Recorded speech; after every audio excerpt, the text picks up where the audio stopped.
Welcome to the virtual community of the Center for Spiritual Living, Napa Valley. I'm Reverend Jay Lang. I'm the spiritual director of this community. Our beliefs are based on ancient wisdom as well as progressive spirituality. Our mission is to show a way to live fully and wholly through the practical application of spiritual principles. Each week, we offer insights and steps on how to heal and reveal the divine truth in each of us and how to help create a world that works for all people and all life on this planet. So thank you for joining us, and we so appreciate your participation in our virtual community.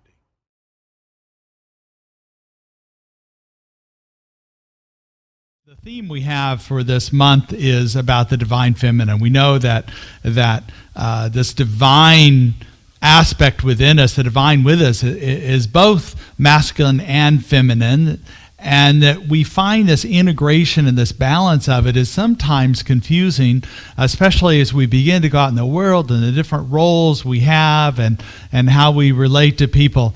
But to hold it up to the light is just a great, we allow Spirit to guide us through this, because there's not any maps, there's not any ways of knowing how to do it in a lot of ways. So we allow the divine to be within us as us in this way.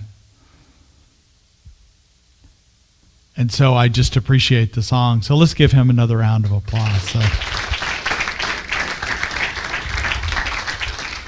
Also, I just want to, I think I always want to speak to what's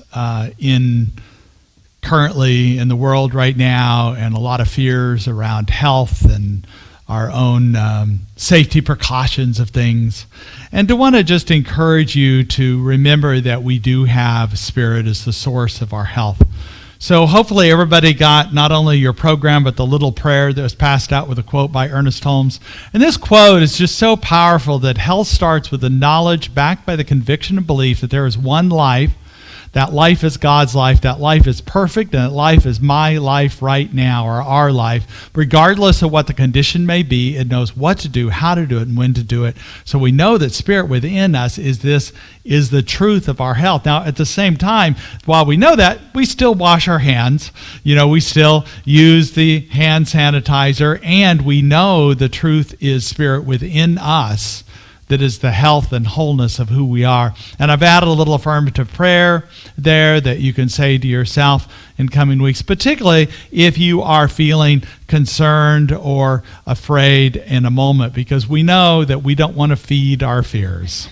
So just like this sign that's a play on the words that don't feed the bears, when we feed our fears, in nature, when I've been backpacking different things and I've run, and I've encountered bears, the best thing is to not feed them, not let in. If they do happen to get some of the food, one time I was off hiking and they'd gotten to the food I'd left at the camp, then they're going to return to that same place. So you have to move camp. So the same thing with our fears. If we feed our fears, they're going to keep coming back, but at least we recognize them then, and we don't have to empower them. We don't have to keep feeding them.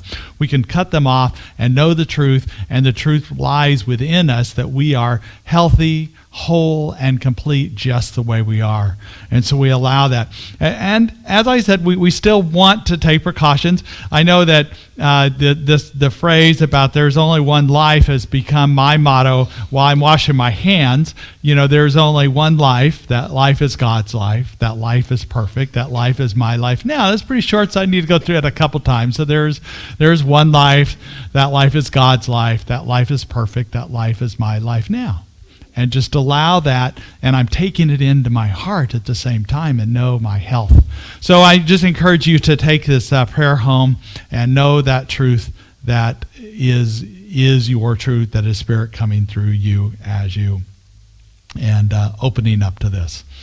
So as I mentioned, we're honoring the divine feminine. What a great time to do that. And it's Women's History Month as well as International Women's Day today. An exciting day to be a part of that. I know Napa had a celebration yesterday afternoon, and we continue to celebrate the legacy of women, not only in our lives, but in terms of spirituality and in terms of new thought.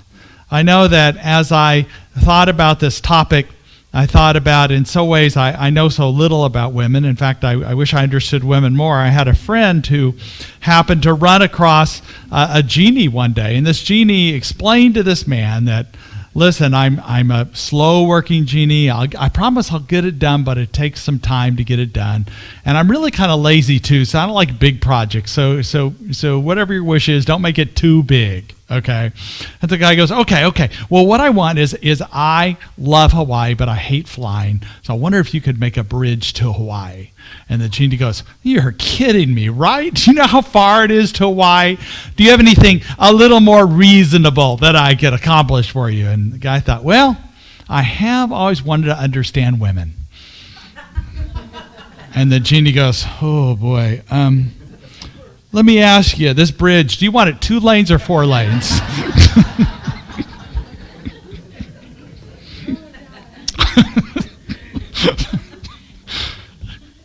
I don't profess to understand women. I don't know if that's even possible at times because all women are different. So there's not a universal thing. But what I have an understanding of, because I've allowed this, is this divine feminine that, as I mentioned, it's aspects of the divine that's within me. There's a divine masculine, divine feminine. But this month we really want to focus on this divine feminine. And there's a powerful reason for it, because this divine wisdom that's always been around since ancient times, indigenous times, the role of the female and her wisdom was honored in the tribe, seen as grandmother or mother, and that wisdom was given as much, if not more, weight in terms of the tribe's understanding of the world. She would be the storyteller, often the healer or the medicine person, and always given this place of honor. And yet, as we begin to civilize, and we begin to move away from the forest and the mountains and the rivers and the streams, and begin to isolate more on farms and distant villages, the role of men and women began to separate, and women became more of the childbearer because so many children died at a young age, and in order to survive, in order to have the farm working and the hunters out there supporting the village, that this role, women were locked into this role as childbearers, and the men went out in the world and did this work. And so the men formed this patriarchal society without permission from the women. There was a way to include women, but it didn't happen. And also the wisdom that women always had and will always have was suppressed, was lessened, was ignored, was banned. And at times when women began to speak out, they were imprisoned and even put to death. So this voice of women was suppressed in so many ways, and yet it is so powerful. It came out anyway. It just was hidden and subtle. For example, some of those teachings were labeled under the name of Sophia. Now, Sophia is a divine wisdom. It's a divine feminine. And people studied the wisdom traditions of Sophia so much that in Greek, they called the people who studied Sophia phil, so that means study of, philo, and then Sophia, philosophers. They were philosophers who studied this wisdom of the divine feminine. And then a Hellenistic Jew took this philosophy, the teachings of Sophia, and combined it with the ancient Jewish teachings. And when they began to write this down, which wasn't until really about 2,500 years ago, or even 2,000 years ago when they started writing this down, it came the word logos in Greek, which really was a symbol, a code name for the Sophic tradition. And the logos got into the Old Testament teachings, and it also began to come into the New Testament teachings as they wrote that down. And logos became synonymous with Jesus and his teachings. So there are also people that believe that his mother, Mary, and Mary Magdalene, who was an intimate friend of his, were actually teachers of the Sophic wisdom, and they taught Jesus, and the teachings of Jesus were really this divine feminine, this divine wisdom that was taught. And it's a soft, nonviolent, relational love thing. It makes sense to be that. But guess what? Mary couldn't be recognized. It had to be a male that was recognized. And yet it still comes through. And it's always coming through. And then beyond that, the Christian mystics that we have, the mystics from all the traditions that were there, that opened up to the truth of who they were and allowed that and continued. And now those writings are becoming discovered and reawakened in this way. And if you want to go even further into the 1500s, William Shakespeare. So for some time, they've recognized that William Shakespeare was not the person who really wrote those plays. It just wasn't possible at the time. And so they keep guessing, well, maybe it was certain, and they keep guessing men. Well, guess what? The latest literature says, because why would anybody hide that they had written these wonderful plays? Well, guess what? Wonder if it was a woman. She would have a reason not to be the person who's put her name on there. At that time when those plays were done, women weren't even acting on the stage. They had to have men play women for the roles in those plays. And so this is, what if it was a woman writing that? In fact, at that time, 80% of the plays were anonymously written. Guess what? Probably a woman. So this wisdom keeps coming through. And it also comes through in the legacy of our teachings. Well, let me show this picture. So we want to not, when we think of this divine wisdom, we want to do more than think out of the box. We want to remove the box completely, that it's not even there. And so the wisdom that's come through women, I will tell you quite frankly, we wouldn't be sitting here if it wasn't for women. And I know we talk about our founder, Ernest Holmes, but he was taught by a woman who was taught by a woman. And this lineage of new thought, spiritual teachers have all come through women. Emma Curtis Hopkins, Emily Cady, down in the lower left-hand corner, Myrtle Fillmore, who with her husband Charles started Unity, but it was Myrtle Fillmore who first recognized her healing and brought her husband into the teaching. Nona Brooks, Melinda Kramer, who started Divine Science, and up there, Johnny Coleman, Louise Hay, and of course Marianne Williamson, more in modern history. And really, there, I can't name all the women. This center here, if it wasn't for Barbara Thomas Smith and Janet Garvey Stanwyck, we wouldn't be sitting here. The lineage of these ministers and these teachers are powerful, and they're bringing forth this divine feminine wisdom that is the truth of our teachings. Now, when we talk about this, last week Kristen and I explored the different ways that we can develop and cultivate this divine feminine. We came up with several things talking about remembering the sacredness of life, being in tune with nature and the earth, tapping into our natural healing abilities, honoring our emotions and feelings, trusting our intuition, being powerful and clear, being creative and using our imagination, deepening our relationships with friends, family, and community. I know that's a long list, but a lot of it is intuitive that you're already doing, that we all want to be able to invite more of this into our lives. And I know in terms of sacredness and part of the 40 days of practice, I developed I did create a sacred space in my office.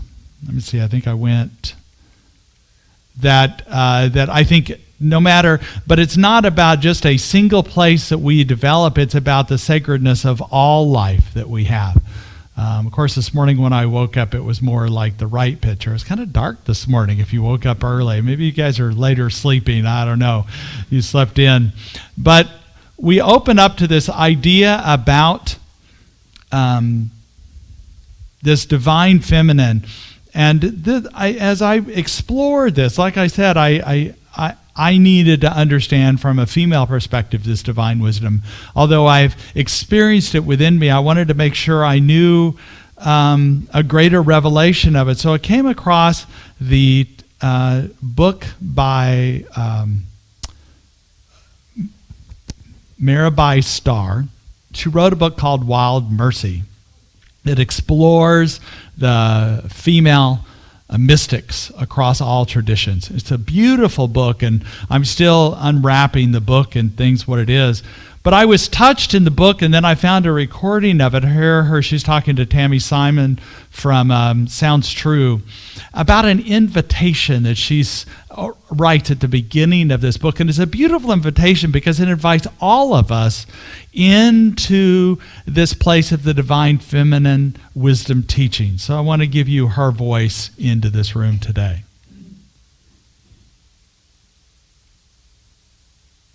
You don't have to be female yourself to walk through these gates.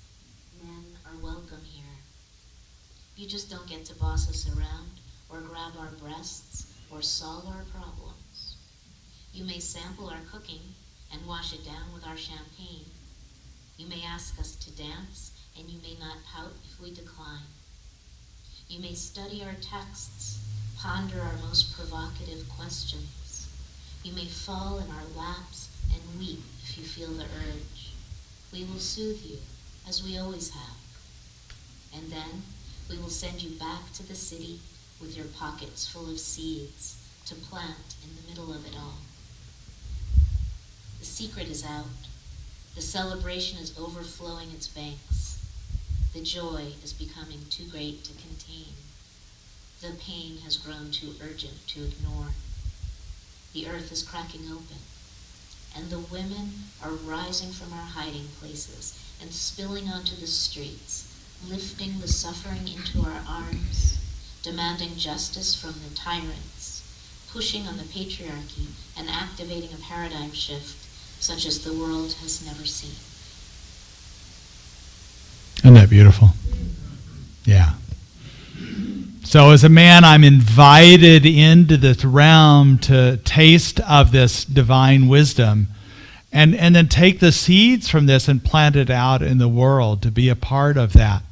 And yet there's boundaries of that I need to be respectful and honoring of this. And the reason why is for too long it has been suppressed and hidden.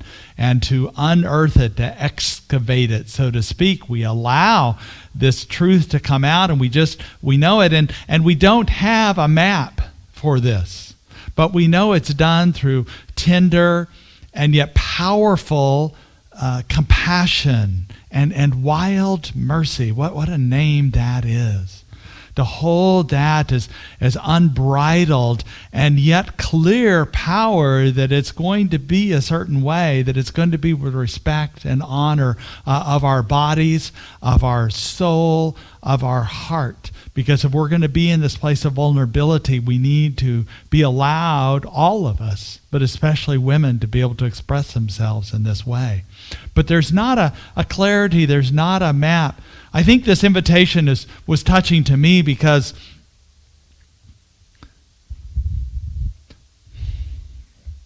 for so many people, this world doesn't fit. The role of man and women, whatever that is, because of an orientation, because of a gender identification, people just don't fit.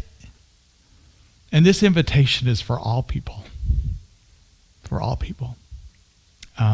Our young men and women, our older men and women, our people of transgender, non-conforming genders, people that are struggling with addictions or with depression or with whatever their challenges are at this time.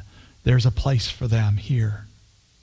It's an open place. It's not rigid like so many men have made these rules, and Spirit is not interested in rules made that are man-made, literally male-made, and especially not ones made by white men, and especially not by white straight men. Not interested in that at all. And we all don't need to be interested in those kind of rules. We need a world that works for everyone. So let's do this together, okay? All right. I'm going to invite Diego up to sing a little bit, and then I'm going to go to prayer. Maybe I'll get my composure here a little bit.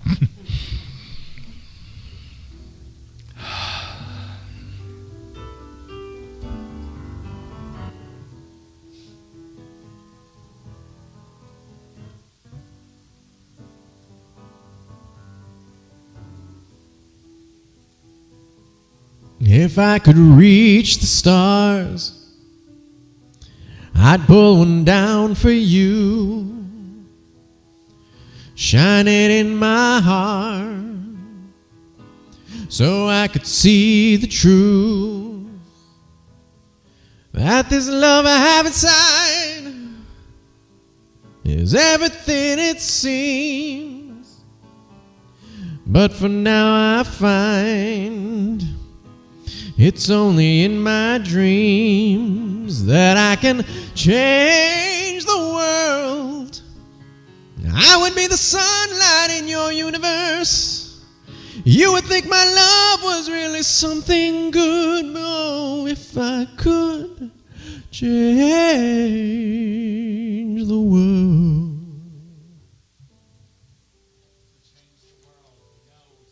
This is how we change the world. We allow Spirit to come through us because we can't do it. We don't know the way. We know the way is an open heart, and from there we can let Spirit take us, guide us, intuit through us, be through us, this courageous place of opening up and allowing change to happen through us. Individually and through this community. We know this is possible through this oneness and life that we know is God's life, and it is our life right now. And we're grateful for this. And so it is. So it is. Thank you for listening today. Please know that wherever you are, Spirit is also. And that good things are happening through you in every situation you experience. Feel free to check out our website for upcoming events, and if you're able, join us for one of our Sunday services at 9 a.m. or 10:30. In the meantime, know that you are led by Spirit, guided by wisdom, and protected by love. And so it is.